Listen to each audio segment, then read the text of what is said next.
It's 1:30. I'd like to call the January 20th, 2017 meeting of the Traffic and Transportation Commission to order. Roll call, Commissioner Clare. Here. Commissioner Littlefield. Here. Commissioner White. Not here. Commissioner Hale. Here, sir. Commissioner Schuline. Here. Commissioner Miller. Not here. Commissioner George. Here. And Commissioner Yonkel. Here. Okay, everybody's here. We have enough to go ahead and press on. I'd like to have a motion concerning the minutes of the December 19, 2016 meeting, please. Motion to approve. Motion to approve from Commissioner Hale. Do we have a second? Second. Second by Commissioner George. Do we have any discussion? All right, motion to approve the minutes from December 19, 2016 from Commissioner Hale, seconded by Commissioner George. Can I have your votes, please? Okay, item is approved. Report on license, taxi, and record services. This is our quarterly report from October, November, and December. Good afternoon, Commissioners. This will be our quarterly report for last year. Been a little busy this fall compared to last year. So on the taxi side for permits, had 35 new, 51 renewed, 1 exempt, 3 replacements, vehicle inspections, 24 passed, 1 failed, had 2 complaints on that side. On limos, had 11 new, 4 renewed, vehicle inspections, 1 passed. Carriages, 3 new, 3 renewed, 1 replacement. Vehicle inspections had 3 passed, 3 failed, and 3 complaints. And on pedicabs, had 4 new, 7 renewed, 2 replacements, 2 passed on vehicle inspections. And on shuttles, 15 new, 6 renewed, 9 replacement, and 9 vehicles passed. Any questions? Okay. All right. Thank you very much, sir.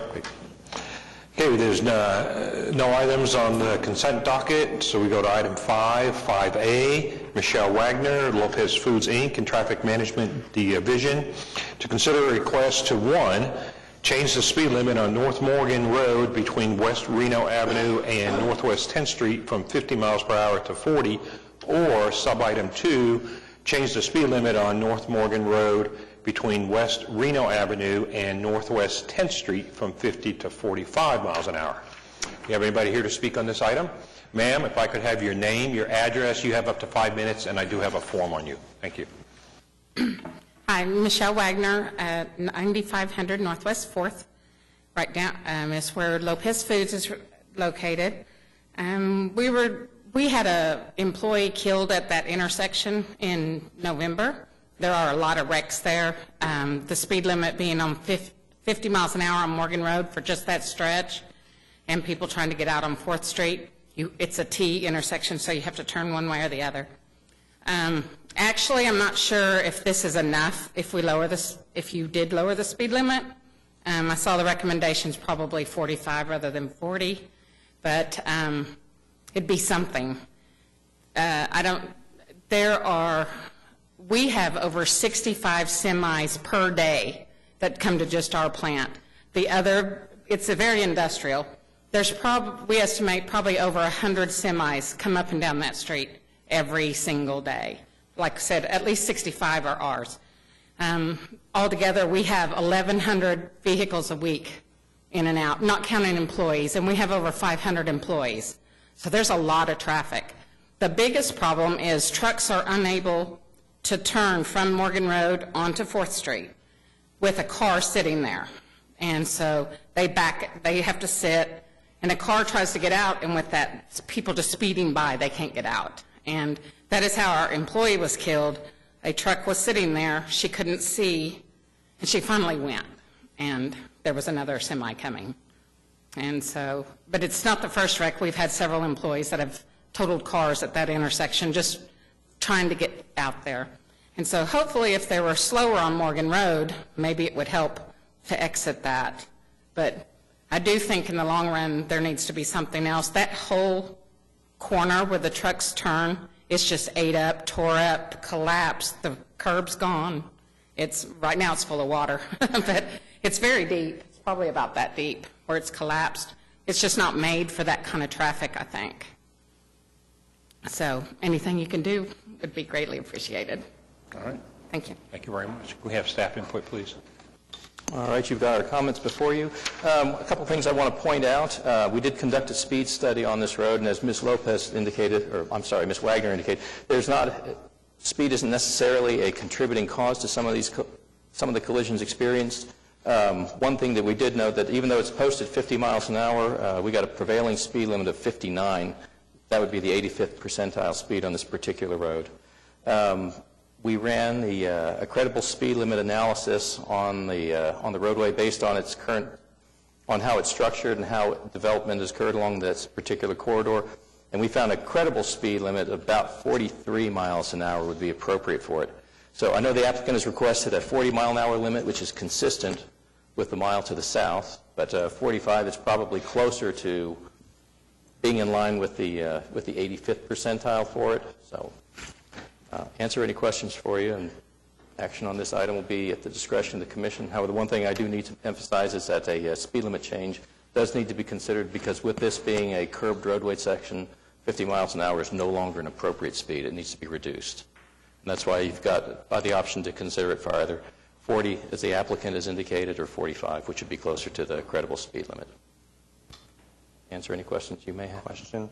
So outside of the speed limit change, which needs to happen, sounds to me that there's a functional design flaw here, being in an industrial area and trucks are having to wait on the road to make a turn, that the curb cut is not big enough.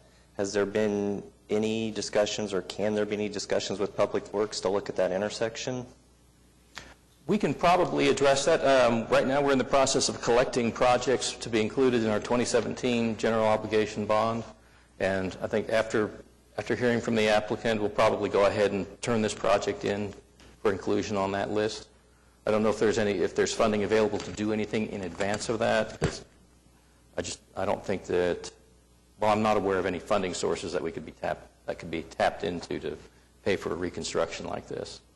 But if it's a major capital project, and if there's a turning volume that would indicate improvements are needed there, we'd probably not only look at intersection improvements on 4th Street, but there might be some that might be needed on Morgan Road in the way of like a turn lane, something along that line as well. Okay. Can I have a motion concerning item 5A?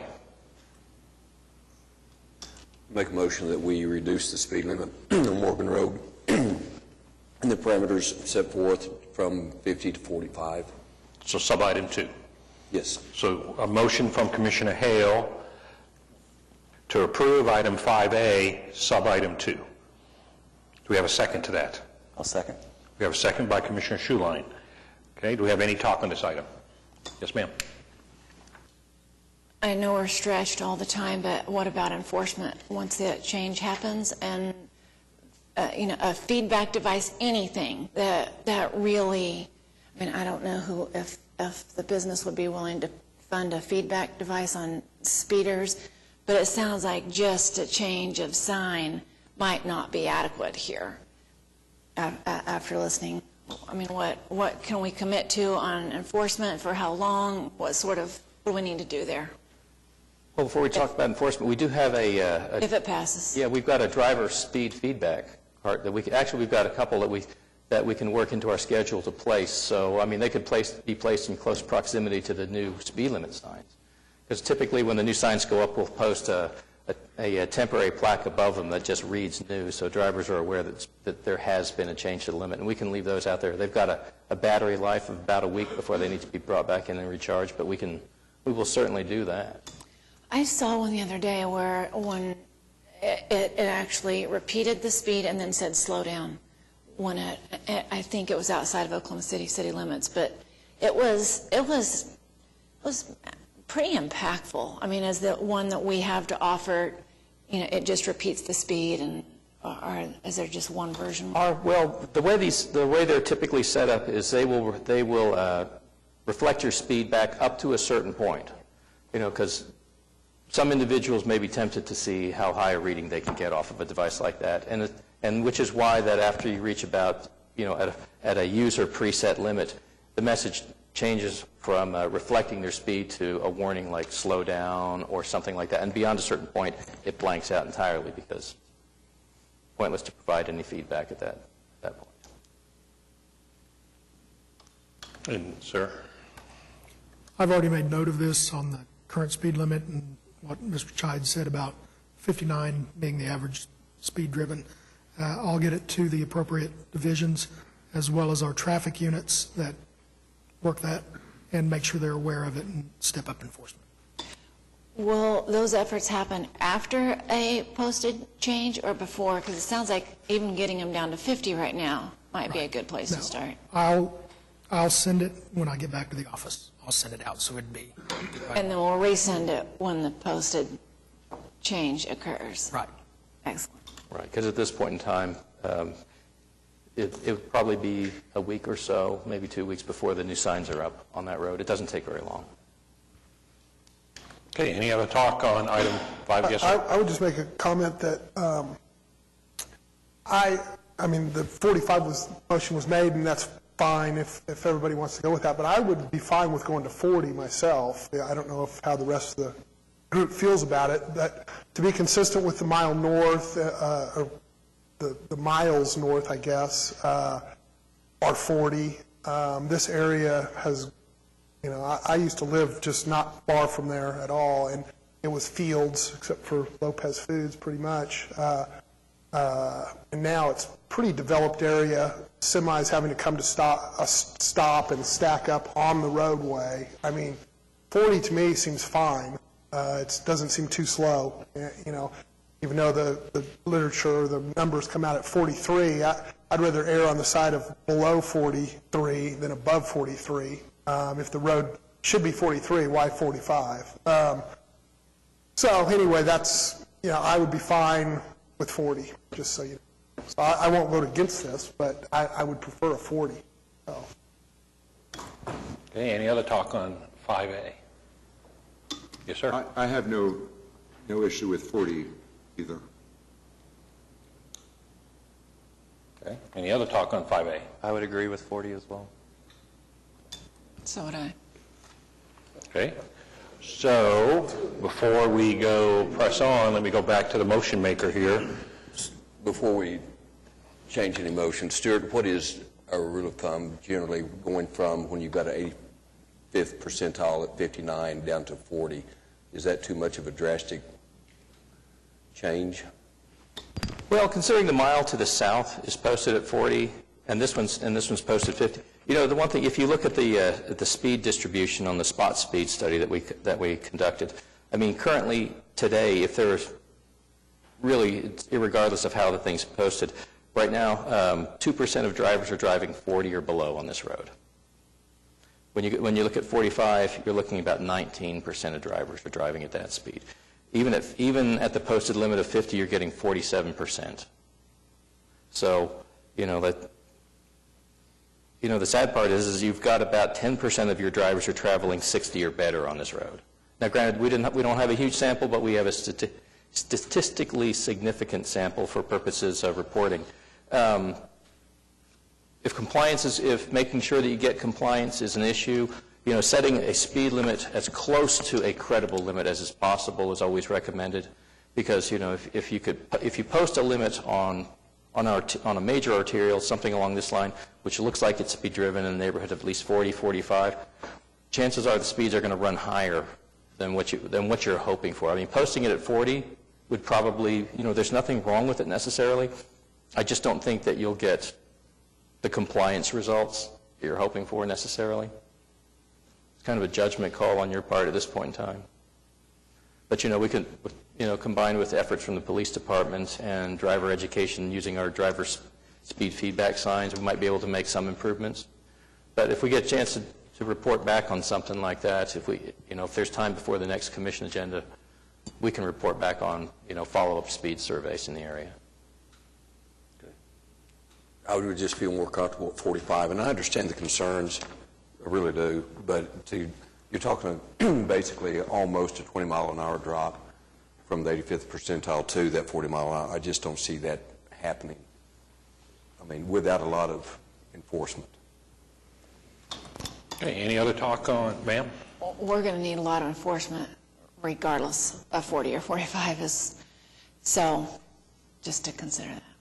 Okay. And I think if we're going to say, well, they're driving 9 miles an hour over the speed limit, let's set it at 40, so they can drive 49, not 40, 54. I mean, if we're just saying, well, they're already driving 10 miles an hour over the speed limit, so, you know, that's too big of a drop to go from 60 to 40.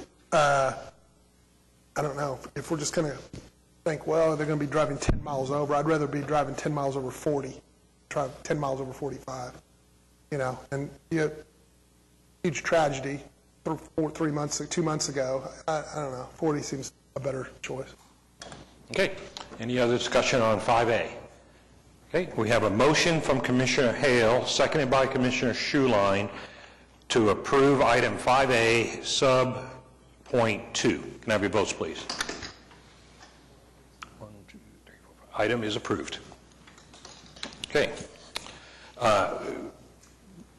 Could we ask the city to go look at that corner, especially with a 2-foot hole, and maybe they could at least fill it in and maybe put a little bit of blacktop on there or something to just kind of keep it from eroding away? We'll have it looked at. Okay, thank you very much. Okay, we go on now to item 5B, Timothy Johnson, P.E., President, Johnson & Associates, to consider request to, 1, establish 60-degree angle parking within a proposed on-street parking area on the east side of Willow Springs Avenue from approximately 172 feet south to approximately 244 feet south of the south edge line of Northwest 39th Street, which is also State Highway 66, and sub-item 2, establish 1 reserved parking space for the physically disabled on the east side of Willow Springs Avenue within the 60-degree angle parking from approximately 200 feet south to approximately 230 feet south of the south edge line of Northwest 39th Street, State Highway 66. Mr. Johnson, did you? I have your name, your address. You have up to 5 minutes, sir. Thank you. Tim Johnson with Johnson & Associates, 1 East Sheridan Avenue, Oklahoma City, Oklahoma. We are here on behalf of the property owner of the Willow Springs property and the historic site. This is our tract here, and the historic site had an old industrial building here and a warehouse behind it. The warehouse has been taken down. The industrial building's been demolished, and the proposal is to build a car wash on the north third of the property.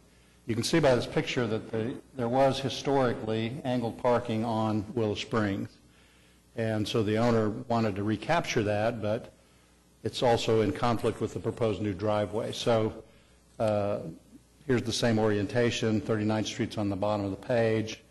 So we've moved this back, and we're proposing the 60-degree angle parking further south on our site to act as, it's a first-come, first-serve, obviously, parking area for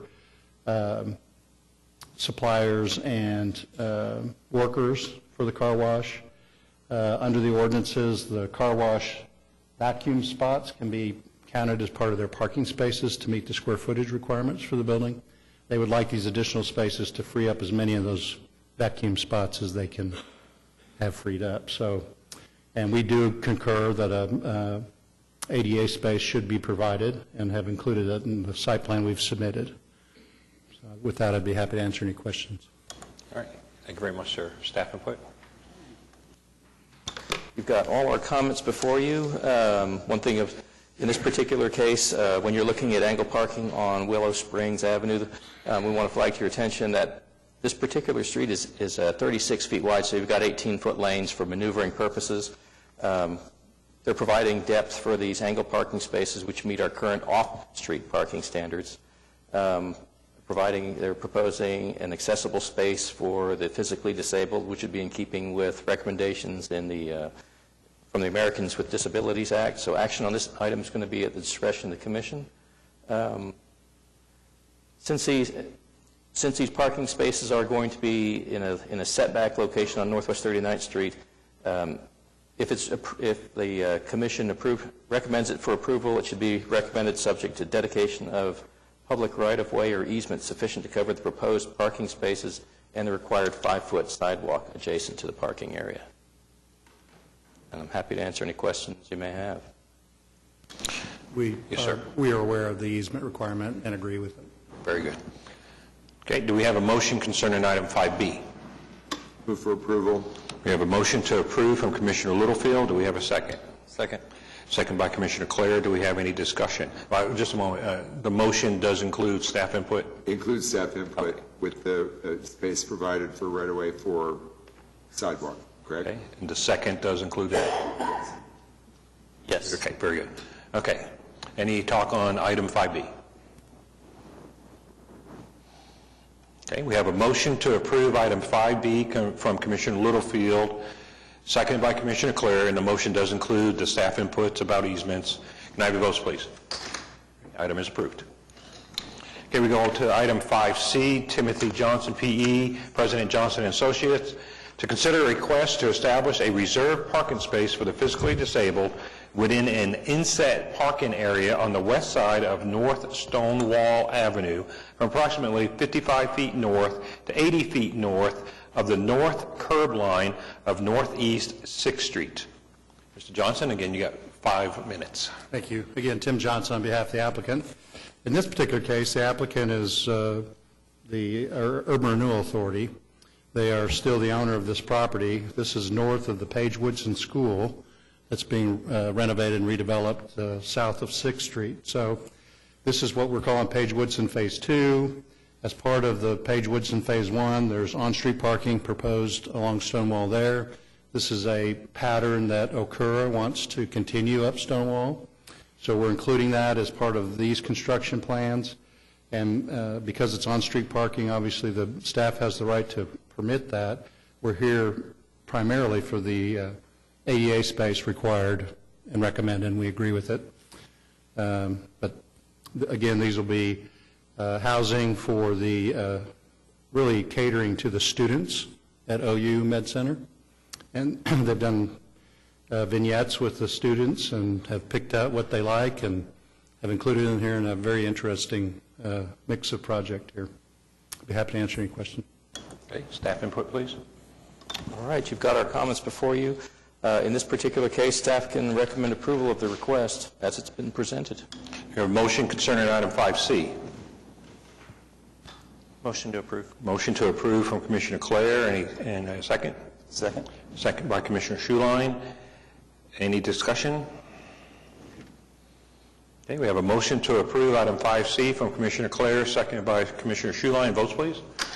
Okay, item is approved. Thank you.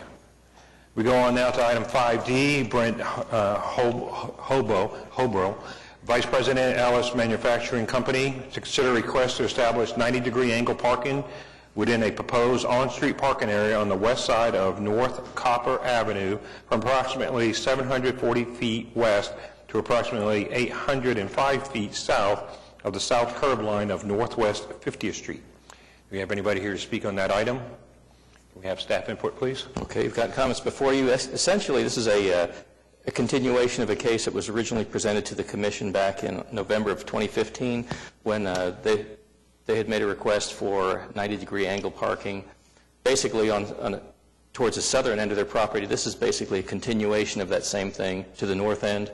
None of the field conditions have changed. There haven't been any collisions reported related to any parking maneuvers or anything else mid-block in the vicinity of the last expanded parking area. It's in conformance with our current off-street parking standards. This is another unique case because Cooper Avenue is a 40-foot wide street, so it provides ample room for parking maneuvering. So action on the item will be at the discretion of the Commission, and if approved, we would recommend that it be approval subject to staff recommendations, which would include dedication of additional right-of-way or easement to cover the parking area and the 5-foot sidewalk that's required. Happy to answer any other questions you might have. All right. We have a motion concerning item 5D. I move to be approved with the staff's recommendation. We have a motion from Commissioner Schuline to approve item 5D to include staff input. Do we have a second? Second. Second by Commissioner Clare. Any discussion? Okay, we have a motion to approve item 5D from Commissioner Schuline, second by Commissioner Clare, which includes the staff input. Can I have your votes, please? All right, item is approved. 5E, Martha Wheeler, to consider a request for the installation of a traffic signal at the intersection of Hertz Quail Springs Parkway and Northwest 150th Street. Hi, ma'am. Hi, Well, how are jumped you? up quick. I already have a form for you. I need your name, your address. You have up to 5 minutes. I'm Martha Wheeler. I live at 3101 Northwest 150th Street. There are apartments right on the north side. There's a huge business park that's on the south side going into Hertz Quail Springs. They've just opened up 74 Hefner Parkway. It was under construction. The mall's here. Crossings Church is here. Daycare center, it just jams up. You can't get across. It takes 20 minutes, and you have to go around here to get on there. It's an accident waiting to happen. In the past, I did nothing about this. In a similar area I lived in, there were multiple accidents and a death. So I decided this time I'm going to do something about it before something tragic happens. Okay. Well, thank you very much. You can have a seat. Staff input? There you go. We've got our comments before you. This, as you know, this item was continued from the December agenda at the request of the applicant.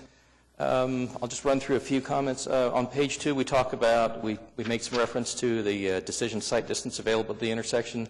This particular intersection passes based on the currently posted 40 miles an hour that we've got on 150th Street. We've actually got site distance that would probably pass at 50 miles an hour as well. We did conduct a speed analysis on this road, and we found that the 85th percentile speed was running at 47 miles per hour. If you would jump deeper into the report, you can look at, you'll notice that since it's posted 40 miles an hour, we have currently about 22% of drivers are traveling at or below the posted speed limit. And like I said, our 85th percentile speed is running around 47 miles an hour. We did run traffic signal warrant analysis at this particular location, and we did find that it does meet the warrant, which is a kind of consideration criteria based on the peak hour warrant. When it comes to considering traffic signals, based on traffic volumes, there are 3 warrants that we consider primarily. There's the 8-hour vehicular warrant, a 4-hour, and a peak hour. Based on the speed limit, this particular location only meets the peak hour. It does not meet the 8 or the 4-hour warrants.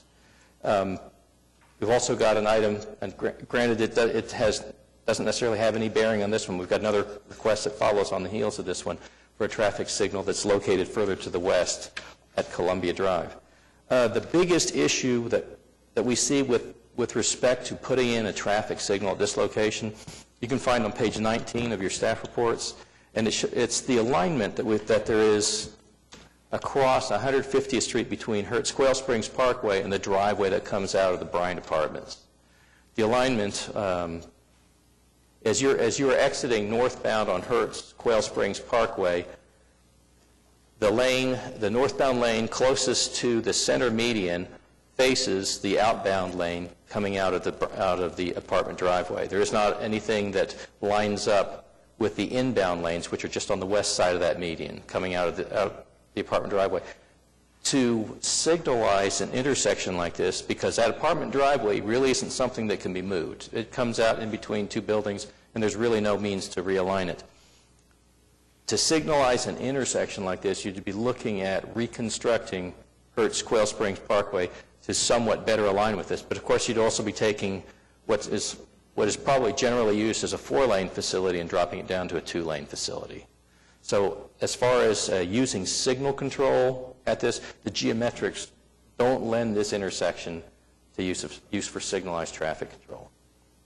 Like I said, it meets one warrant for considering the use of signalized traffic control, but considering you've got excellent sight distance, and we can appreciate the fact that during peak travel periods, there's probably a lot of pressure for use of this intersection. You also consider that like businesses and everything that are on the south side of 150th Street have got other access locations where they can get out onto the street network.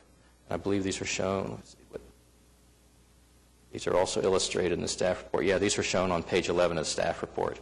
There's if you were to travel south on Hertz Quail Springs Parkway, you've got the option to head east to get to May Avenue through a signalized intersection. And that would just be on Quail Springs Parkway, and likewise to head south and west, where you can also get out onto Memorial Road through a signalized intersection. So action on this item is going to be at the discretion of the commission. If recommended for approval, staff would recommend that this intersection be widened for turn lanes on 150th Street, and from there it would just be how it gets designed to accommodate traffic. We won't know until we got into like a design phase, because something will have to happen with the alignment, because like I said, you couldn't run north-south traffic on this road right now just because of how the fact that the driveway coming out of the apartment complex does not line up, does not form a functional intersection with Hertz Quail Springs Parkway. I'm happy to answer any questions that you might have. Okay, do we have a motion concerning 5E?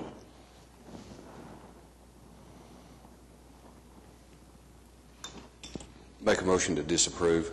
We have a motion from Commissioner Hale to disapprove item 5E. Do we have a second? Second. We have a second by Commissioner Clare. Any discussion? Ma'am. I understand the motion. And I feel like I understand why the motion. That this is a very strange alignment of this intersection. It doesn't set well with me that we're just that we default to nothing because it's a poor design. Where else can this discussion go? Especially in light of, and this, the applicant doesn't care about this, but the next item, hypothetically, if both were approved, then we got this whole line of traffic signals going because we consider them independently instead of together. I don't think we want to do that either. How do we blend to come up with the right decision, considering this one, the next one? Defaulting to nothing when I think the concern is valid feels bad to me. So I don't know what my question is, other than just telling the applicant no feels... Okay, functionally, as far as spacing goes, ideally you try and get traffic signals no closer than about a half mile apart along an arterial.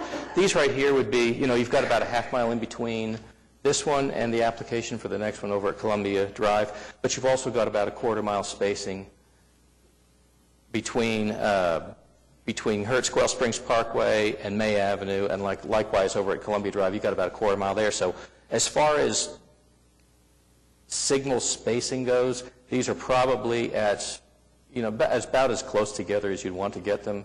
So as far as one being, having like too many within a mile or operationally too close together, I think these are right outside those, that particular cause for concern. They would not be considered too close together. Now, if you were to introduce yet another one in there, then you start getting into a situation where we'd probably start looking at, it would be more difficult to manage flow on 150th Street without applying too much delay on the side streets trying to get out. Because the more signals you introduce, the more opportunity there is for some form of side street delay, because we're trying to coordinate operation of a series of signals. But these, like I said, these are they're probably at a spacing that isn't that critical for this particular corridor.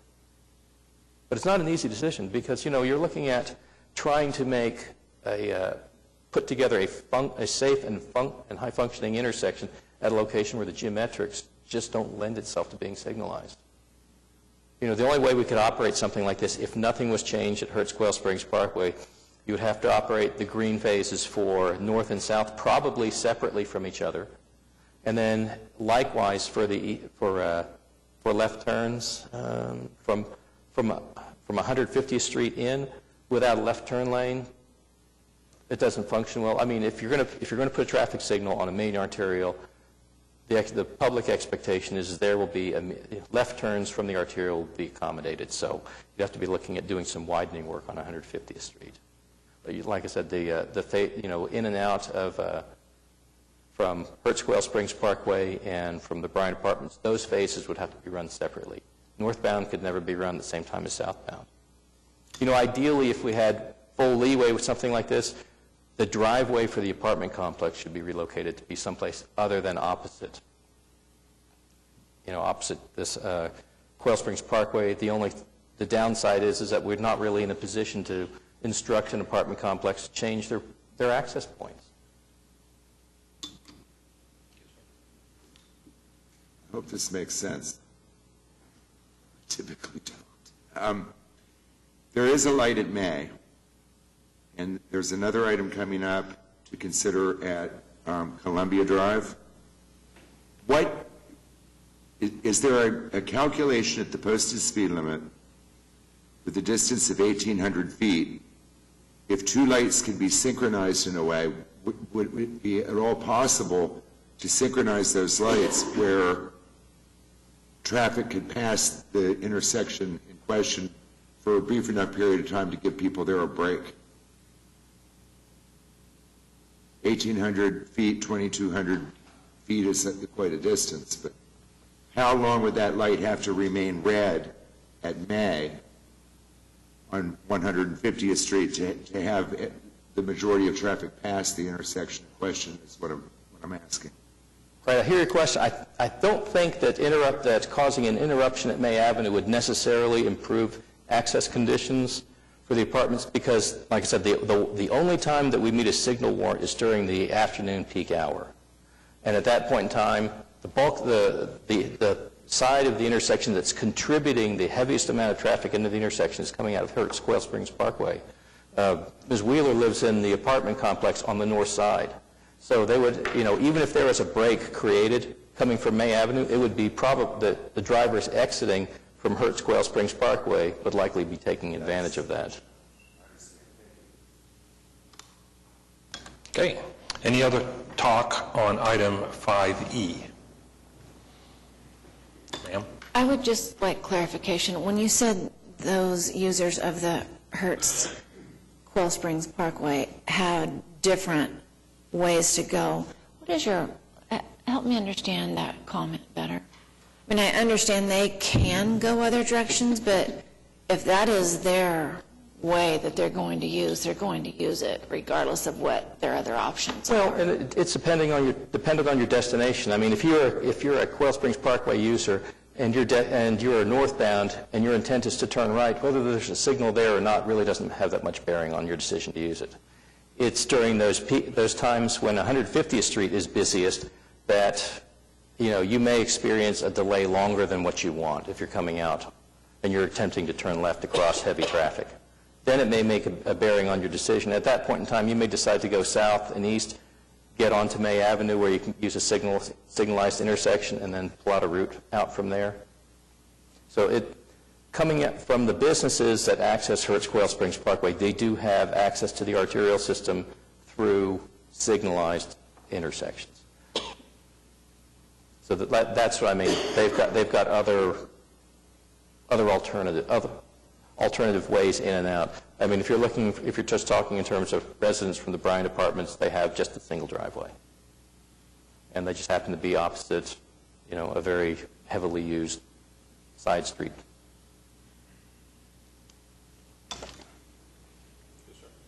If I'm looking at this correctly, it looks like that the information that we're looking at was obtained at a time when Northwest 164th was closed,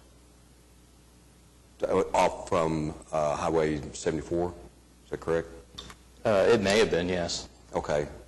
The reason I bring that up is I was talking to a gentleman that lives off of 164th and May, and evidently the traffic has been going from down 150th to May in order to get north due to 164th being closed. I believe the one for this particular intersection the survey was done in October. So that may have put more of a traffic volume, more of a speed situation than what it currently may be if 164th is open now. That may be, but I don't think that's really the case because we conducted a traffic volume survey for the next item late in December of 2016 after 164th Street should have been open, and we show that our October volume on 150th Street at Hertz Quail Springs Parkway was 18,295 vehicles per day.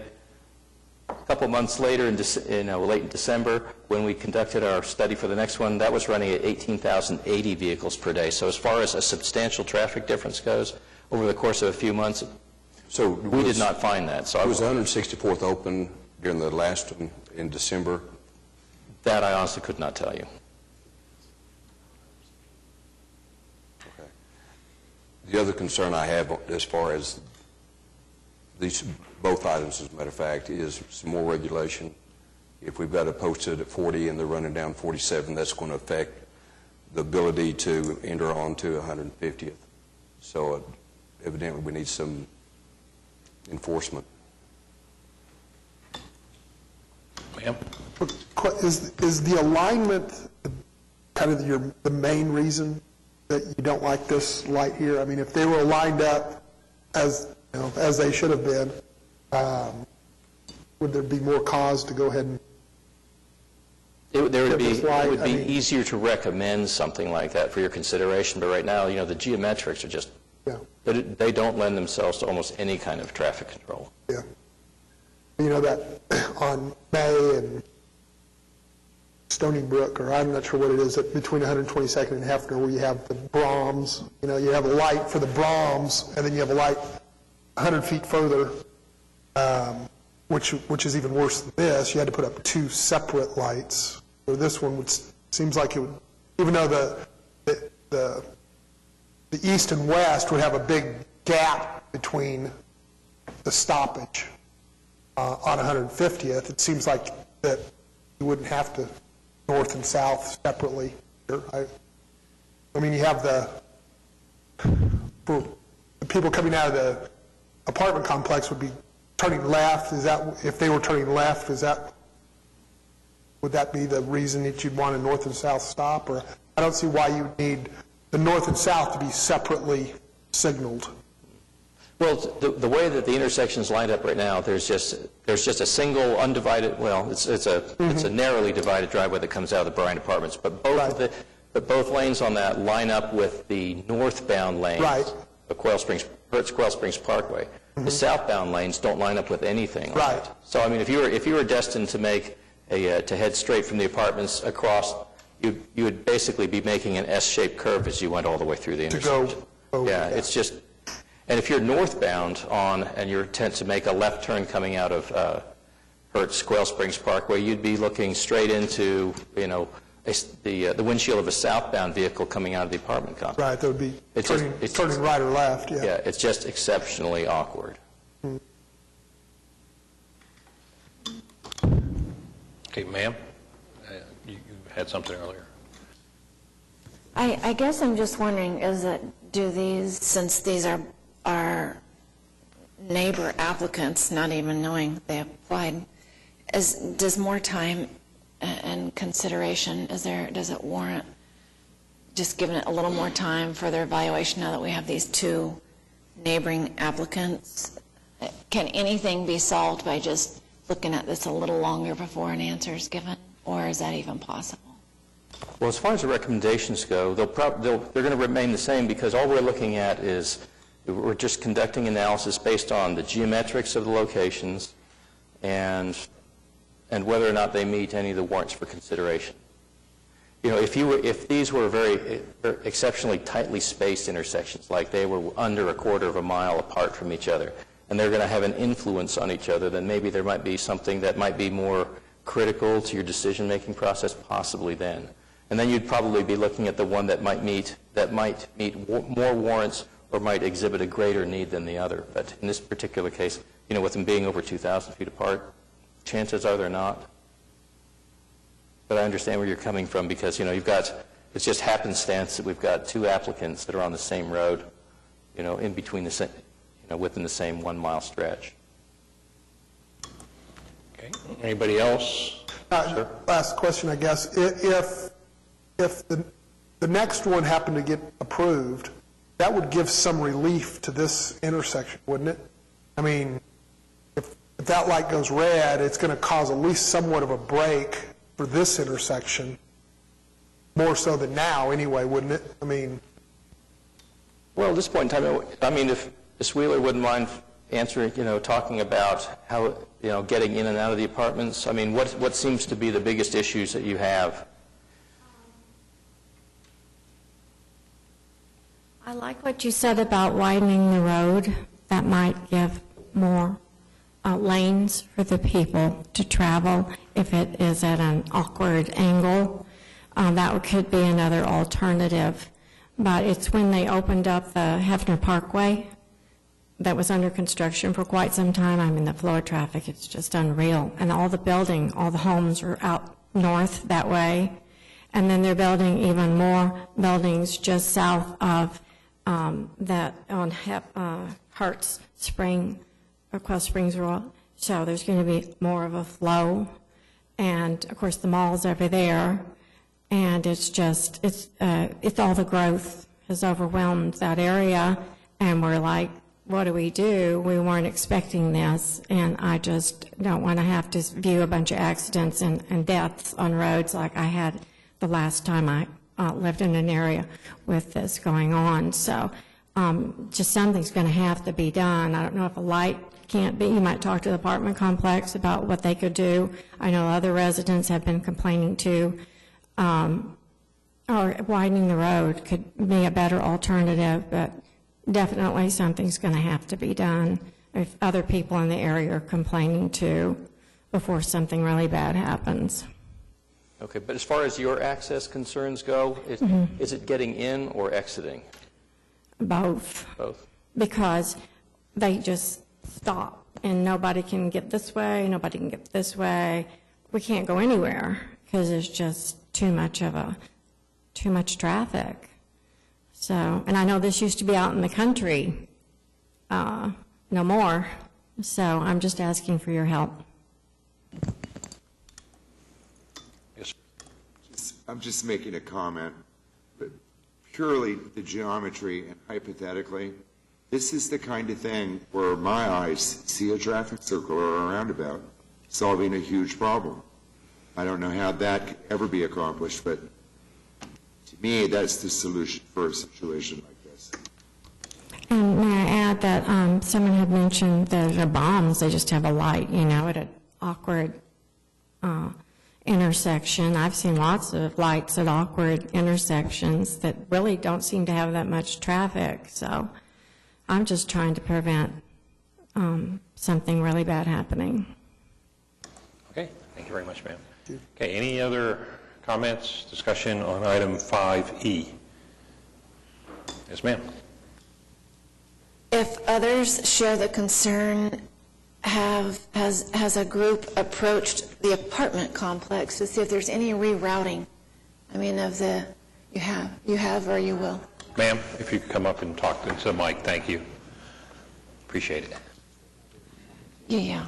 Yes, I will. It seems like if they're, and I'm struggling to really get a feel for what alternatives there could be, but maybe even a rerouting where it could line the entrance and exit of the apartment complex up to a better place where either collectively or in the future or now it's more suited, because this, I completely see the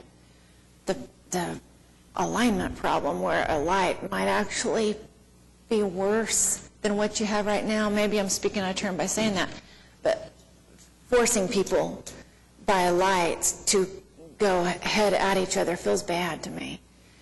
So I think maybe talking to the apartment complex to see if there's any rerouting. I can, but to get my things fixed in my apartment is a big deal. So I don't know if they're going to do that. I've been here, I think. Right, and to echo what you're saying, at the top of page 5 on our when we were discussing the items, ideally because the cross section, because the structure of the driveway leaving the Bryant Apartments can't ever be matched up to match Quail Springs Parkway, relocating that, either to the east or the west of that location would make it easier to get in and out, because rather than looking across the street and trying to determine what another driver's doing, you'd just be looking left or right and looking for a gap on 150th Street to enter relief. Mm-hmm. But that's a decision that, that would be something that would be decided by apartment management. Said, it's better if we, we'd have to, granted, we have to bear the expense of moving the driveway, but maybe in the long run it might make the, access better for apartment residents. I'll ask them about that. Okay. All right, thank you, ma'am. Any other discussion on item 5E?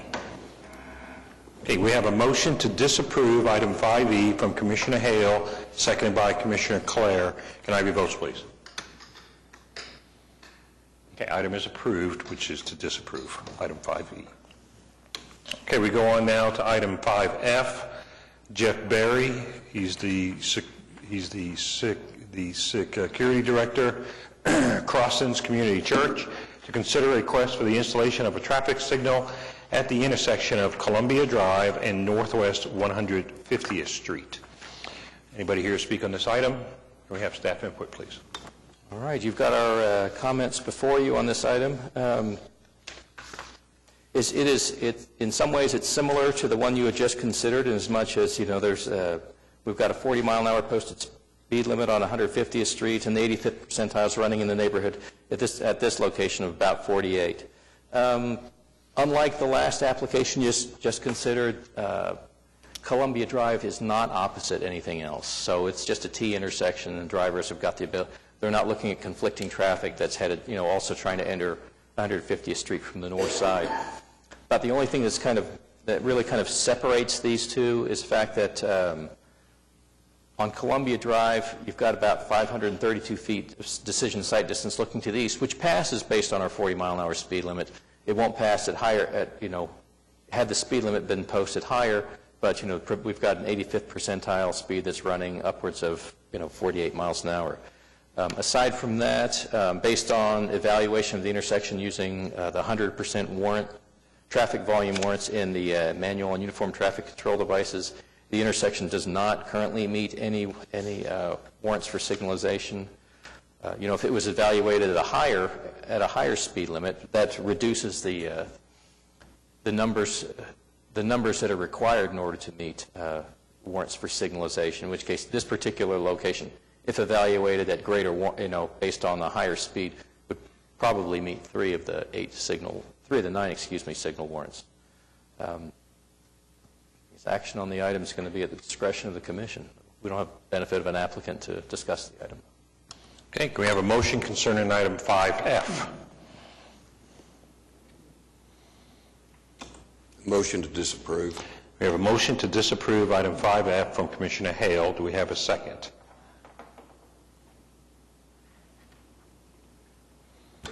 Second.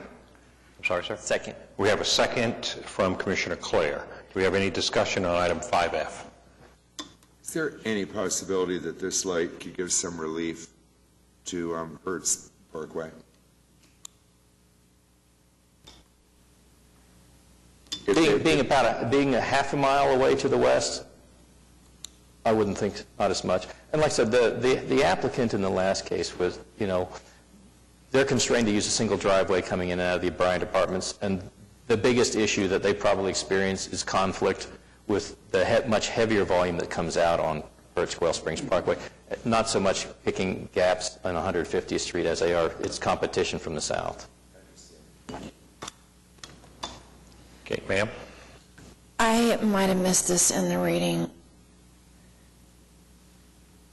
They really are asking to have assistance at really the heavy peak times on Sundays and Wednesdays, and not the rest of the time. Is that, if it's not going to create issue, on the other days or times of the week, what is the harm in putting the light?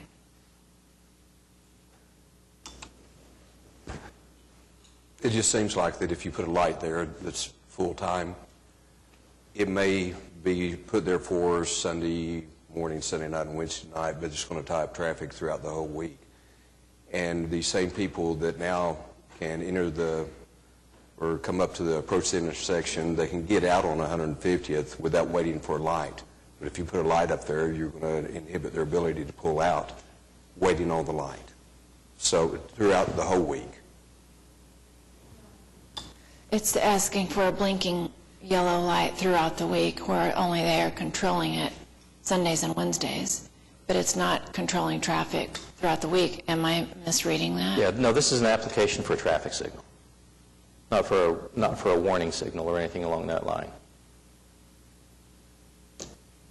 Although Let's look at the- that let's was look- their offer, though, that it could just blink yellow, except on Sundays when one of their people can control it, kind of like we do around Thunder games.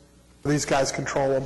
You know, they have their little switch, but I think that's ideally what they would like, would be fine with them. But I was wondering if they had offered to pay for the light. Currently, at peak times, I know that Crossings has indicated that they hire off-duty county sheriffs to manage traffic for them. Right, they do, and I guess they're, with the new higher speed and the double 4-lane now instead of 2, and their officers have almost been hit several times, according to their statement. So I think that's why they'd rather control it from the light, with a light, and not have their person out in the middle of the road like they do now. So, Well, putting up a traffic signal would take care of all of those needs. They wouldn't really need any additional assistance. except they'd want to keep it maybe green for 5 minutes while their 5,000 cars are pulling out, and, you know, and watch while people come up, and then let them through, just like we do in Thunder games, where it's not synchronized during those times, right? We have somebody out there running the lights. Is that what? That's what they would prefer. Is that what they're asking? Or is that your interpretation? Oh, well, I think that's what they're asking for.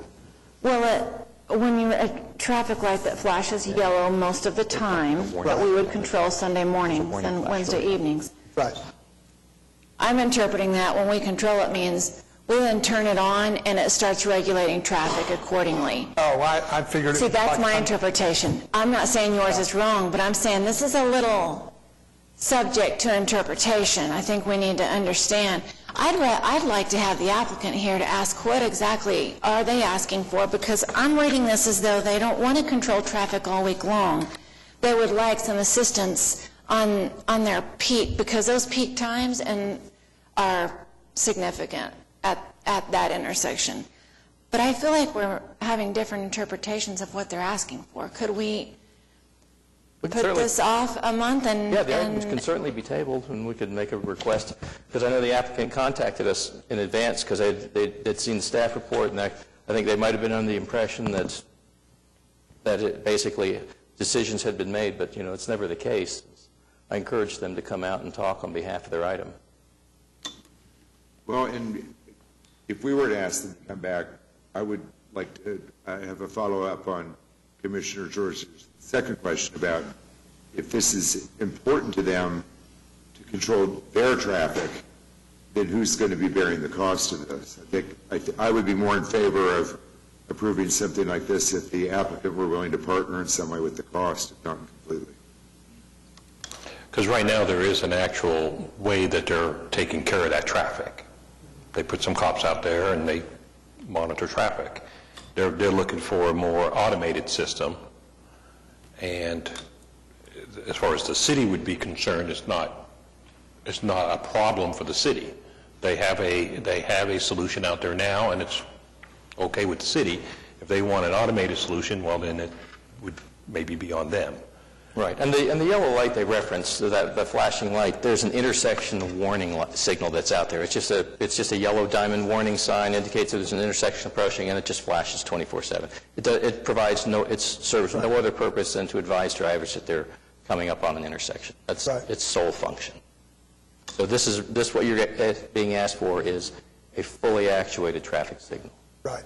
that blinks yellow in non-Sunday and Wednesday A times. standard traffic signal. No blinking. I guess, Because an I don't intersection mean- warning flasher would be removed if a traffic light that flashes yellow most of the time, but yeah, that's a That's what reference I'm- to what they have currently. I feel like I'd like to ask if they could, if we could, and it's okay if you don't agree, but maybe we table it and ask the applicant to be present, and it's okay. If they then don't want to attend, that's okay, then we have to make the call then. I feel like this is a little subject to some interpretation here. I have no problem rescinding the motion and asking that it be tabled if that's what the commission would like to see happen. Okay. I'll be more than happy to I have no issue rescinding it. Okay, so we're going to change the motion. I would like to take back the motion to disapprove it and ask that this item be tabled to a spot on the calendar where the applicant could be here to respond to our questions. For next meeting, or do we want to say exactly when, or? Yeah. Do we want to say next That's at the next meeting for the commission scheduled for the February 20th. So the 20 February meeting. Okay, so we have, both people agreed to remove the motion to disapprove, and now we have a motion to table item 5F to 20 February. Do we have a second for that? Second. I have a second from Mr. Clare. So, any talk on it now with this motion on the table? Okay, so we have a motion from Commissioner Hale, seconded by Commissioner Clare, to table item 5F to the 20 February meeting. Can I have your votes, please? Okay, item is approved. All right, comments from citizens? Nothing out there? Okay. Reports from other commissioners. Let's start at the beginning. Let's go to Commissioner Clare. Nothing to report, but I have a minor request. I could get some WD-40 or approved equal for my chair.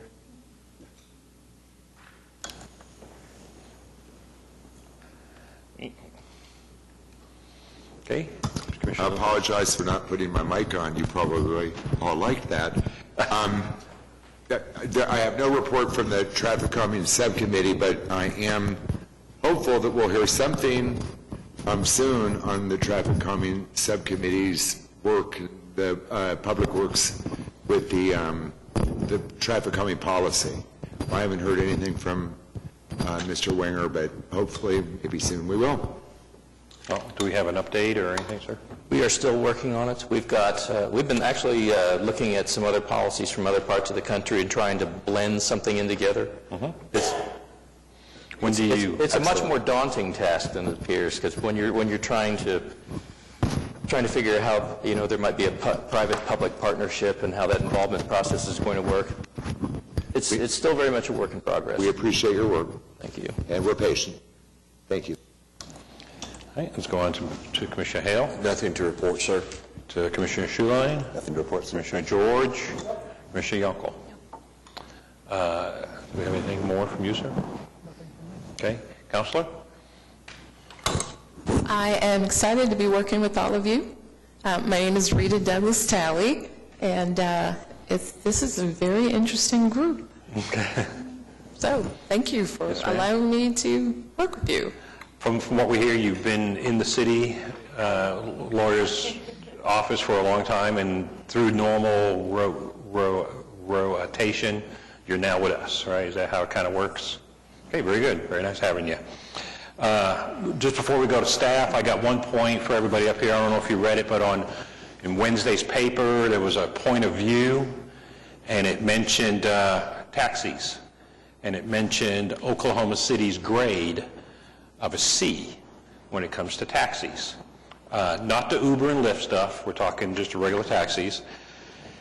And this person is from the Institute for Justice out of the East Coast, and he references our Street Institute, which did the rating. They did a report, and they rated us as a C, and they quoted it, and it said that it's a different story for regular taxis. Oklahoma City limits who can enter the taxi market and caps the size of the city's fleet. As we all know, we don't do that. No, we don't. Any company can come in and apply, and I think our numbers have gone up over the last 8 years. I remember when we first did our subcommittee work, we were running 220, 230 yellow cabs, and that was about it. Then A1 started. Then we did all the subcommittee work. We then deregulated, talking to the city, industry, et cetera, and now we have very many companies with a lot of cabs. And so I called this guy who wrote this, didn't get a reply. And I called our street to see where their source data was and didn't get a reply. So then I called the newspaper, the actual editor of the opinion area, and he understood that it was wrong when I told him it was, and he was sorry that there was no fact check done before it got into the paper. That they should have called the city and asked.